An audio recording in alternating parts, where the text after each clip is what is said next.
centre Unibail, c'est avant tout un centre de loisirs. J'y vais, je ne sais pas pourquoi, j'y vais pour me balader, j'y vais pour voir, j'y vais pour rencontrer des gens, j'y vais pour... Donc je suis dans une destination, entre guillemets, loisirs, culturelle, voire même sociale, peut-être pour rencontrer des gens. Il y a plus de culture, on fait travailler les artistes, il y a des endroits où il y a beaucoup de restaurants.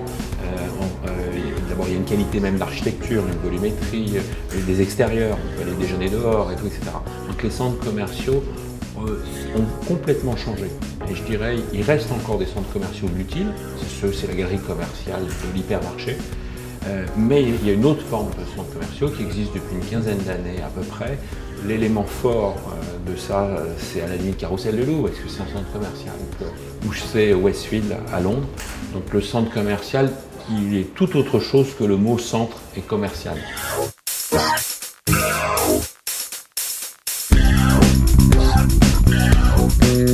Paris 2, c'est les années 60-70.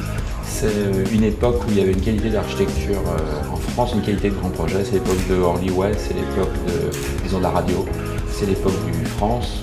Il y a une volonté de donner le meilleur et de le rendre accessible. Donc c'est une forme d'utopie, c'est la contraction de Paris et de Marly. Cette utopie-là est née véritablement, elle est datée d'une époque. Et puis de cette utopie dans la qualité d'un projet, la qualité d'un contenu comme la qualité d'un contenant. C'était un centre commercial qui était fait en marbre, qui était fait en bois, qui était fait en or. Il y avait une volonté de non pas se faire plaisir, mais de faire plaisir et de donner le meilleur d'une époque à un public. C'est ça, Paris 2. C'est une proportion, un côté un peu monumental. Donc c'était d'abord restaurer les portiques et qui font quasiment 8 mètres sur 8 mètres.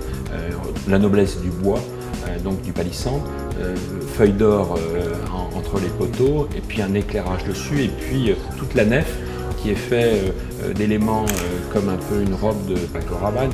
En fait, on a essayé de retrouver la force, l'audace et la qualité de chacun des matériaux utilisés. Et puis un autre matériau qui n'était pas du tout utilisé et qu'on ne maîtrisait pas à l'époque, c'est la lumière. La lumière aujourd'hui peut créer une totale ambiance différente. Et donc on peut avec la lumière aussi jouer un matin, un midi, une pénombre, un soleil, une projection, une animation. Bref, changer la vie, parce que ce qui compte c'est dans un lieu qui est quand même semi-clos, soyons clairs, c'est de changer rapidement l'ambiance.